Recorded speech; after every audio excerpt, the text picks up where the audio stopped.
Hi, I'm Harley McAllister and I'm a product manager here at Amphenol Network Solutions, and this is our Cascade panel. This is a new panel for us. It can handle up to 96 LCs or 48 MPOs in a one rack unit configuration. And we do that by breaking it up into 4 individual adapter packs. So each subunit of 12 can feed into its own adapter pack. To make access to these connectors a little bit easier, we have built it onto a tray. So by delatching these and pulling forward, it gives you access to the backside of the adapters even when you're standing in front of the rack.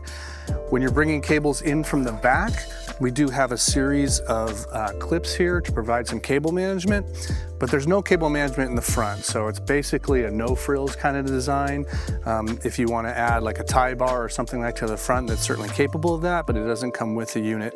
It's really intended to be sort of a no-frills fiber patch panel, and by being no-frills, it should be a little more economically advantageous, and that's our Cascade panel. So simple and easy and good high density, and a little bit of added functionality by having the tray slide out to give you access to the back side.